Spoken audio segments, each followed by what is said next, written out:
அனைவருக்கும் வணக்கம். இது உங்கள் மலை சேனல். நான் உங்கள் அகிலா. இன்றைக்கி இந்த வீடியோவில் ஒரு vlog தான் பார்க்க போகிறீங்க. நம்ம சேனல்லே வந்துட்டு மார்னிங் ரொட்டீன் வீடியோ வந்துட்டு நான் நிறையா போட்டிருக்கேன். ஆனால் வந்துட்டு இந்த மாதிரி காலேஜ் முடிச்சுட்டு நான் ஆஃப்டர் காலேஜ் ஈவினிங் ரொட்டீன் மாதிரி ஒரு வீடியோ நான் போடவே இல்லை. அது போடணுன்னு ரொம்ப நாளாக பிளான் பண்ணிகிட்டே இருந்தேன். இன்றைக்கி வந்துட்டு நீங்கள் அந்த vlog தான் பார்க்க போகிறீங்க. எப்போவுமே நான் மத்தியானம் சாப்பிட்றதுக்கு வீட்டுக்கு வந்துடுவேன். வீட்டுக்கு வந்துட்டு சாப்பிட்டுட்டு திரும்ப எனக்கு கிளாஸ் இருந்தால் நான் போவேன். இன்றைக்கி வந்துட்டு எனக்கு கிளாஸ் இல்லை, அதனால் இன்றைக்கி வந்துட்டு ஃப்ரீ தான். அடிக்கிற வெயிலுக்கு தண்ணி குடிச்சிட்டு மட்டுமே உயிர் வாழ்ந்துடலாம் போல். அதனால் தண்ணி தான் நான் வந்தோடனே நிறையா குடித்தேன். எனக்கு வேறு தொண்டை வந்துட்டு ஒரு மாதிரி ட்ரை ஆக்கி வறண்டு போய் ஒரு வாரமாக வாய்ஸே வராமல் இருந்தது. இப்போ தான் வந்துட்டு தொண்டை வந்து கொஞ்சம் அளவுக்கு நல்லா சரியாகி வந்திருக்கு. அதனால் முடிஞ்ச அளவுக்கு நம்ம வந்துட்டு நிறையா தண்ணி குடிக்கலாம். அதுக்கப்புறமா நான் மத்தியானம் சாப்பிட்றதுக்கு சாப்பாடு போட்டுட்டு வந்து சாப்பிடவும் ஆரம்பிச்சிட்டேன். இங்கே வந்துட்டு சிலிண்டர் வந்து தட்டுப்பாடாக இருக்கிறதுனால நாங்கள் வந்துட்டு ஒரு வாரமாகவே கரண்ட் அடுப்பில் தான் டெய்லி சமைச்சிட்ருக்கோம். அதனால் காலையிலேயே சமைச்சி வச்சுட்டு போயிடுவேன். அதையே வந்துட்டு நம்ம மத்தியானமும் சாப்பிட்டுக்கலாம். அந்த மாதிரி ஒரே சமையலாக தான் செஞ்சிட்ருக்கோம். எப்போவுமே வீட்டில் வந்துட்டு சாப்பாடு வடிக்க தான் செய்வோம், குக்கரில் வைக்க மாட்டோம். இந்த இண்டக்ஷன் ஸ்டவ்வில் வந்துட்டு எப்போவுமே குக்கரில் வச்சு அது வந்துட்டு ஒரு மாதிரி விதையாகவே இருக்குது, ரொம்ப குழஞ்சி இல்லை. இன்றைக்கி வேறு தயிர் சாதம் விதையாக நான் சாப்பிட்டுட்டு இருந்தேன். எனக்கு தயிர் சாதம் மட்டும் நல்லா குலைவாக, அதுவும் மோர் சாதம் மாதிரி சாப்பிட்றதுக்கு தான் ரொம்ப பிடிக்கும். அதுக்கப்புறமா ட்ரெஸ் சேஞ்ச் பண்ணிவிட்டு நான் வாட்சு, ப்ரேஸ்லெட்டு இதெல்லாம் கழட்டி வச்சிடுறேன். எனக்கு வீட்டில் இருக்கிறப்பெல்லாம் அந்த தோடு, வளையல் இதெல்லாம் போட்டுக்கிறதுக்கு ஒரு மாதிரி இடைஞ்சலாக இருக்க மாதிரி தோணும். அதனால் எப்போவுமே வீட்டில் இருக்கும்போது தோடுலாம் போட்டுக்க மாட்டேன். என்னைக்காவது போடணும்னு தோணுச்சுன்னா போடுவேன், இல்லை எங்கேயாவது வெளில கிளம்புனா தான் போட்டுப்பேன். நிறைய பேர் வந்து நைட்டு தூங்குறப்போ கூட தோடு போட்டே தூங்குவாங்க. எனக்குலாம் அப்படி ரைட் சைட் திரும்பி படுத்தாலே காதுலாம் வந்து குத்துற மாதிரி இருக்கும். அதனால் தோடெலாம் எப்போவுமே கழட்டி வச்சுருவேன். இந்த சோப்பு வந்துட்டு நீங்கள் ஏற்கனவே ஒரு vlogல பார்த்துருந்தீங்கன்னா நான் செஞ்சுருப்பேன். இது வந்துட்டு கோட் மில்க் சோப் பேஸ்ட் வாங்கிட்டு அதில் முல்தானி மிட்டி மிக்ஸ் பண்ணி நான் செஞ்சுருந்தேன். இத்தனை மாதமாக நான் அதான் யூஸ் பண்ணிகிட்ருக்கேன். ரொம்பவே சூப்பராக இருக்குது. கண்டிப்பாக நீங்களும் அதை ட்ரை பண்ணி பாருங்கள். நம்ம வீடியோலே நம்ம பார்த்திங்கன்னா ஒரு vlogல வந்துட்டு நான் ஷேர் பண்ணியிருப்பேன். இது நல்லாவும் நுரையும் வரும். அந்த கோட் மில்கில் செஞ்சதுனால அந்த பாலோட அந்த க்ரீமினஸும் இருக்கும். நம்ம வந்து ஃபேஸ்க்கு வந்துட்டு நல்ல மாய்ஸ்சரைசிங்காக இருக்கும் அது போட்டுக்கிறதுக்கு. நான் வந்துட்டு அப்போது 2 ஃப்ளேவரில் செஞ்சுருப்பேன். ஒன்று வந்து பீட்ரூட் பவுடர், இன்னொன்று முல்தானி மிட்டியில் செஞ்சுருப்பேன். பீட்ரூட் பவுடர் வந்து எனக்கு பிடிக்கல. அந்த பவுடர் வந்து ஒரு மாதிரி கலர் மாறிடுது, அது அவ்வளோ நல்லா இல்லை. ஆனால் முல்தானி மிட்டி வந்துட்டு அது ரொம்பவே சூப்பராக இருக்குது. இப்போ ரெகுலராக நான் வந்துட்டு அதான் யூஸ் பண்ணிகிட்ருக்கேன். நம்ம வந்துட்டு வீட்டுக்கு வந்ததுக்கப்புறம் நல்லா தலை சீவிட்டு ஃபேஸ் வாஷ் பண்ணாலே வந்து நல்லா ரிலாக்ஸிங்காக இருக்கும். அதுக்கப்புறமா நான் மாய்ஸ்சரைசர் போடலான்ட்டு பார்த்தா என்னோடய மாய்ஸ்சரைசர் தீர்ந்து போச்சு, வாங்கணும். இப்போதைக்கு நான் லாக்டோ கெலமின் தான் யூஸ் பண்ணிகிட்ருக்கேன். சரின்ட்டு இது தானே இருக்குன்ட்டு வீட்டுக்கும் அதையே நான் போட்டுக்கிட்டேன். என்னோடய ஸ்கின் வந்துட்டு ஆயிலி ஸ்கின்றனால இந்த லாக்டோ கெலமின் வந்துட்டு ரொம்பவே நல்லாயிருக்கு. இது வந்து நான் ஸ்கூல் டைம்லேருந்து யூஸ் பண்ணிகிட்ருக்கறனால அந்த ப்ராடக்ட் வந்து எனக்கு நல்லா செட் ஆகிடுச்சு.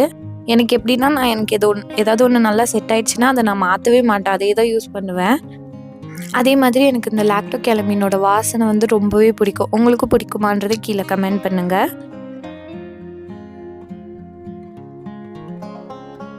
அதுக்கப்புறமா லிப் பாமும் இப்போ எதுவுமே நான் யூஸ் பண்ணுறதில்ல. இந்த போரோலைன் தான் யூஸ் பண்ணிகிட்ருக்கேன். நீங்கள் என்னோடய நிறைய vlogs பார்த்துருந்தீங்கன்னா நான் அதுலேயே சொல்லியிருப்பேன்.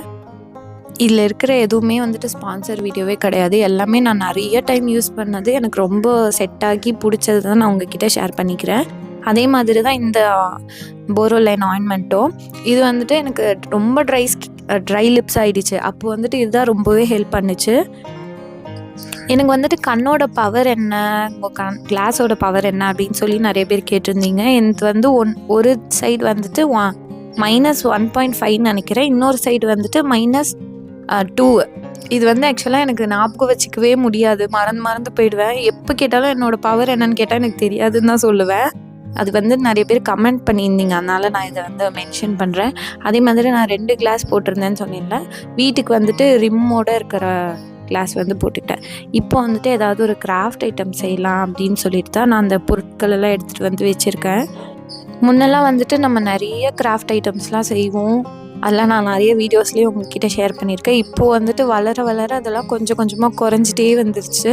அது குறைஞ்சதுக்கப்புறம் நமக்கே வந்துட்டு ஒரு மாதிரி ரிலாக்ஸ்டாக ஒரு மாதிரி அமைதியாக அப்படி இல்லவே இல்லை. மைண்டு வந்து எப்போவுமே ஒரு மாதிரி டென்ஷனாக இல்லைன்னா ஏதாவது சண்டை வருது அந்த மாதிரி இருந்துட்டு இருந்தது. இப்போது ரீசன்ட் டைமில் தான் நான் என்ன கண்டுபிடிச்சேன்னா, நமக்கு பிடிச்ச விஷயத்த வந்துட்டு ஏதோ ஒரு சின்ன விஷயம் செஞ்சாலும் பரவாயில்ல, அதை நம்ம வந்து விடாமல் பண்ணணும் அப்படின்னு சொல்லிட்டு ஏதாவது பண்ணலான்ட்டு பண்ணேன். இது வந்துட்டு இப்போது இந்த பைப் கிளீனர்னு சொல்லுவாங்க, இதோட பேரே அதுதான். இது வந்துட்டு நம்ம பைப் க்ளீன் பண்ண தான் ஆக்சுவலாக யூஸ் பண்ணணும். அதில் வந்துட்டு இந்த மாதிரி கிராஃப்ட் ஐட்டம்ஸ்லாம் இப்போது நல்லாவே ட்ரெண்ட் ஆகிட்டு, சரி நம்மளும் ட்ரை பண்ணலான்னு சொல்லிட்டு வாங்கி செஞ்சதான். இது வந்து கிட்டத்தட்ட ஒரு மாதம் முன்னாடி வாங்கினது. இந்த 1 மாதத்தில் நான் செஞ்சதெல்லாம் உங்களுக்கு நான் காட்டுறேன். குட்டி குட்டி பூக்கள் தான் நான் ட்ரை பண்ணியிருந்தேன். இது வந்துட்டு சும்மா நீங்கள் பைப் லைனர் கிராஃப்ட்ஸ்ன்னு போட்டாலே நிறைய டுட்டோரியல் வீடியோஸ் வரும். அதை பார்த்துட்டு நீங்கள் செய்யலாம். அதில் வந்துட்டு எனக்கு இந்த சன்ஃப்ளவர் தான் ரொம்ப ரொம்ப பிடிச்சிருந்தது. நான் வாங்கினப்போ வந்துட்டு இந்த சன்ஃப்ளவருக்கு இருக்க அந்த ஆரஞ்சு கலர் ஷேடு இருக்கு இல்லையா, அந்த பைப் லைனர் மட்டும் ஸ்டாக் அவுட்டாக இருந்தது. அதனால் அதில் கொஞ்சம் தான் எனக்கு கிடச்சிது. அது மட்டும் நான் வாங்கி செஞ்சுருந்தேன். அதுலேயும் இந்த குட்டி சன்ஃப்ளவர் வந்துட்டு நான் ஒன்று செஞ்சுருந்தேன். அது வந்து இந்த மாதிரி நம்ம எங்கே வேணாலும் மாட்டி வச்சுக்கலாம். இது நீங்கள் வளைக்க அது நம்ம வளைக்கிற மாதிரி வளைஞ்சிக்கும். அதனால் அழகாக நம்ம இப்படி கண்ணாடியில் கூட வச்சுக்கலாம். இல்லை உங்களுக்கு எங்கே வேணுமோ அங்கே வந்துட்டு நீங்கள் இது மாதிரி சுற்றி வச்சுக்கலாம். இதுலேயே நான் 2 பெரிய சன்ஃப்ளவர் செஞ்சுருந்தேன். இது வந்துட்டு கீ செயின்காக செஞ்சுருந்தேன். ஆனால் அந்த கீ செயின்கான செயின் வந்து இன்னும் வாங்கலை. அது வாங்கிட்டு தான் அதை ரெடி பண்ணணும். இப்போதைக்கு நான் ஒன்றா ட்ரை பண்ணிகிட்ருக்கேன். நம்ம எதுவுமே ஃபுல்லாக பண்ணணுன்னு அவசியம் இல்லை. ஏதோ ஒரு விஷயம் சின்ன ஒரு பூ செஞ்சால் கூட அன்றைக்கி நாள் வந்து நல்லாயிருக்கும். அதனால் நம்ம பெருசாக செய்யணும்னு நினைக்காம கொஞ்சம் சின்னதாக ஆரம்பிக்கலாம். இது வந்துட்டு இப்போ இந்த டான்சிங் ஃப்ளார்னு சொல்லிட்டு ஃபேமஸாக நீங்கள் இன்ஸ்டாலெலாம் பார்த்தீங்கன்னா தெரிஞ்சிருக்கும். அது செஞ்சேன். ஆனால் நான் ஃபுல்லாக கம்ப்ளீட் பண்ணல. இப்போ உங்களுக்கு இந்த கீ செயின் மட்டும் எப்படி நான் பண்ணுறேன், அந்த பூ மட்டும் எப்படி பண்ணுறேன்றதை உங்களுக்கு காட்டுறேன். இப்போ அந்த பெரிய பைப் லைனரை வந்துட்டு நம்ம 2ஆக வந்து மடிச்சுட்டு அதை திரும்ப 2ஆக மடிச்சுக்கணும். அதான் மொத்தம் 4ஆக இருக்க மாதிரி. இப்போ மடிச்சுட்டு இந்த சைடு இருக்கிறத இப்படியும் அந்த சைடு இருக்கிறத அப்படியும் மடிச்சுக்கணும். இது வந்துட்டு ரொம்ப சிம்பிளான மெத்தட் தான். இந்த மாதிரி 4 சைடும் நம்ம நல்லா மடித்ததுக்கப்புறமா நமக்கு ஒரு 4 பெட்டல் வந்துட்டு வரும். இது நம்ம ஓப்பன் பண்ணி பார்த்திங்கன்னா உங்களுக்கு 4 பெட்டல் இருக்க மாதிரி இருக்கும். அந்த ஒன்றையும் நம்ம வந்துட்டு ஒரு 2-3 டைம் ட்விஸ்ட் பண்ணிக்கணும். அப்போ பார்க்கும்போது நமக்கு அந்த 4 பெட்டல் இருக்க மாதிரியான ஒரு பூ வந்து கிடச்சிடும். இது மாதிரி நம்ம வந்துட்டு 4 செஞ்சு எடுத்துக்கணும் ஒரு பூ செய்கிறதுக்கு. சில டைம் எனக்கு இந்த பெயிண்ட் ஒர்க்கு அந்த மாதிரி ஏதாவது பண்ணணும் அப்படின்னா அது கொஞ்சம் மெஸ்ஸியாக இருக்கும் இல்லையா, அதனால் அதில் நிறையா டைம் பண்ண மாட்டேன். அதனாலேயே அவாய்ட் பண்ணிவிடுவேன். இது ஆக்சுவலாக அந்த மாதிரி எந்த மெஸ்ஸும் இல்லை. நீங்கள் வந்து நார்மலாக ஜாலியாக உட்காந்துக்கிட்டு டிவி பார்த்துட்டு இல்லை பாட்டு கேட்டுட்டு அப்படியே செய்யலாம். இப்போ உங்களுக்கு நீங்கள் பார்த்தீங்கனாலே தெரியும், இந்த 4 பெட்டல் மாதிரி ரெடி பண்ணிட்டோம் இல்லையா. இதில் வந்து நம்ம மொத்தம் 4 செஞ்சுக்கணும். இதை வந்து நல்லா நீங்கள் போட்டு எந்த அளவுக்கு அமுக்குறீங்க அப்படின்றதுல தான் அது நம்ம சொல்கிற பேச்சு கேட்டுட்டு நம்ம வளைக்கிற மாதிரி வளைஞ்சு நிற்கும். 4 இதழ் இருக்கிற மாதிரியான 4 பூ செஞ்சு எடுத்துக்கிட்டோம் இல்லையா, 4 பகுதி. அதை ஒன்றா சேர்த்து வச்சோன்னா அந்த மாதிரி பூ மாதிரி நமக்கு கிடைக்கும். இப்போ நடுவில் இருக்க அந்த மகரந்தம் இருக்க அந்த பகுதி செய்கிறதுக்கு இதே மாதிரி ஒரு பைப் கிளீனர் எடுத்துகிட்டு அது மாதிரி சுற்றிக்கோங்க. ஃபுல்லாக நல்லா டைட்டாக சுற்றணும். அப்போ தான் வந்துட்டு அது நல்லா நிற்கும். சுற்றிட்டு கடைசியாக இருக்கிறது மட்டும் இந்த மாதிரி வளைச்சி எடுத்துக்கோங்க. அப்போ தான் நம்ம கம் போட்டு ஒட்டும்போது அந்த வளைச்சி சுற்றணும் இல்லையா, அது சுற்றுனது அதே மாதிரி இருக்கிறதுக்கு நம்ம இந்த மாதிரி போட்டுக்கலாம். இப்போ அந்த கடைசியாக நீட்டி வச்சுருந்தோம் இல்லையா, அதில் மட்டும் கம் போட்டுட்டு இப்போ நான் காட்டுற மாதிரி அதை நல்லா ஒட்டிடுங்க. இது ஒட்டுறதுக்கு நான் B7000 க்ளூ யூஸ் பண்ணியிருக்கேன். இது வந்து நல்லாவே ஒட்டிக்கும். நம்ம ரொம்ப இது பண்ண தேவையில்லை. ஒரு 2 செகண்ட் 3 செகண்ட் நல்லா அழுத்தி பிடிச்சாலே போதும். இப்போ இது மாதிரி நீங்கள் 2 செஞ்சு வச்சுக்கோங்க. ஏன்னா முன்னாடி பின்னாடி 2 சைடும் நம்ம ஒட்ட போகிறோம். ஒட்டிட்டு இதில் வந்துட்டு நம்ம ஃபுல்லாலாம் க்ளூ போட தேவையில்லை. ஓரத்தில் ஒரு ரவுண்ட் மாதிரி மட்டும் நீங்கள் க்ளூ போட்டுட்டு இந்த 4 பூவையும் கரெக்டாக வச்சுட்டு அதில் ஒட்டி அப்படியே அமுக்கிடுங்க. ஒரு 2 செகண்ட் 3 செகண்ட் அப்படியே அமுக்கிட்டே இருங்க. அப்போ தான் அது நல்லா ஒட்டிக்கும். நான் வந்துட்டு இந்த பிங்க் கலர் பூக்கு வந்து ஒயிட் கலரில் நடுவில் வைக்கலாம் அப்படின்னு தான் ஃபஸ்ட்டு நினச்சேன். அதுக்கப்புறம் நம்ம இந்த சன்ஃப்ளவருக்கு செஞ்ச மாதிரி ப்ரௌனே வச்சிடலான்னு நினச்சேன். ஆனால் அம்மா வந்துட்டு நீ க்ரீன் வச்சா தான் ரொம்ப நல்லாயிருக்கும் அப்படின்னு சொன்னாங்க. நீங்கள் வந்து உங்களுக்கு வந்து எந்த காம்பினேஷன் வந்து பிடிக்குன்றது கீழே கமெண்ட் பண்ணுங்கள். ஒரு சைடு வச்சு காஞ்சதுக்கப்புறம் தான் நீங்கள் அடுத்த சைடு ஒட்டணும். அப்போ தான் அது நல்லா அமுங்கி நல்லா ஒட்டி இருக்கும். இது மாதிரி ஒட்டினதுக்கப்புறம் உங்களுக்கு பார்க்குறதுக்கு வந்து இந்த பூ இப்படி தான் இருக்கும். உங்களுக்கு வந்து இந்த பிங்க் கலர் பூ பிடிச்சிருக்கா இல்லைன்னா இந்த சன்ஃப்ளவர் பூ பிடிச்சிருக்கான்னு சொல்லுங்கள். எனக்கு வந்துட்டு இந்த சன்ஃப்ளவர் தான் ரொம்பவே பிடிச்சிருக்கு. ஆனால் இந்த ஆரஞ்சு கலரை வந்து ஸ்டாக் இல்லாதனால என்னால் அதுக்கு மேலே அதை செய்ய முடியல. ஒரு ரெட்டு தான் என்னால் செய்ய முடிஞ்சுது. இது பண்ணிவிட்டு நான் கொஞ்ச நேரம் ரெஸ்ட் எடுத்தேன். இங்கே வந்துட்டு மாலை வெயில் வந்து வீட்டுக்குள்ளே வரும்.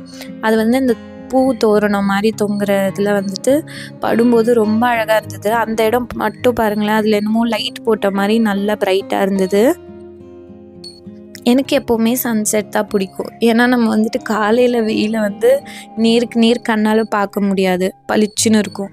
ஆனால் ஈவினிங் வெயில் வந்து நல்லா ப்ளசண்ட்டாக நம்ம பார்க்குறதுக்கு நல்லா அழகாக இருக்கும். அம்மாவும் வந்துட்டு ஈவினிங் போல் கொஞ்ச நேரம் ஃபோன் பார்த்துட்டு இருந்தாங்க. அதுக்கப்புறம் நான் அசைன்மெண்ட் எழுதுறதுக்கு பேப்பர் இல்லை, அதனால் பேப்பரும் கொஞ்சம் ஸ்நாக்ஸும் வாங்கிட்டு வரலான்னு சொல்லிட்டு கடைக்கு போயிட்டு நான் அதுதான் வாங்கிட்டு வந்தேன்.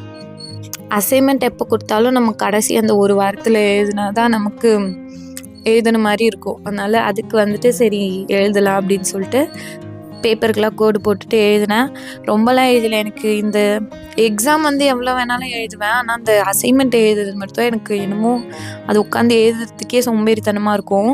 அன்றைக்கி வந்துட்டு ஒரு 2 பேஜ் மட்டும் எழுதி வச்சுட்டு காலையில் எழுதிக்கலாம் அப்படின்னு சொல்லிட்டு மூடி வச்சுட்டு அதுக்கப்புறம் டிவி பார்த்துட்டு இருந்தேன். அசைன்மெண்ட் கூட சீக்கிரம் எழுதிடலாம். அந்த அசைன்மெண்ட் டாபிக் வந்து நான் என்ன எழுதலான்னு நம்ம டேட்டாஸ் கலெக்ட் பண்ணுறதுக்கு தான் வந்துட்டு எனக்கு லேட் ஆகுமே. அதனால் அது வந்துட்டு இப்படி தான் எழுதலான்னு ஒரு ஐடியா கிடச்சிச்சின்னா நான் பாட்டுக்கு எழுதிடுவேன். பொதுவாக என்னோடய மாலை நேரம் வந்துட்டு இந்த மாதிரி தான் இருக்கும். எல்லா நாளும் எழுதவும் மாட்டேன், எல்லா நாளும் இந்த கிராஃப்ட் ஐட்டமும் செய்ய மாட்டேன். அன்னன்னைக்கு என்ன தோணுதோ அது மாதிரி பண்ணுவேன். இல்லைன்னா ஒரு சில டைம் வெறும்னா டிவி மட்டும் பார்த்துட்டு அந்த ஈவினிங்கே போயிடும். இப்படி தான் என்னோடய ஈவினிங் வந்துட்டு இருக்கும். இவ்வளோ நேரம் பொறுமையாக இந்த வீடியோ பார்த்ததுக்கு நன்றி.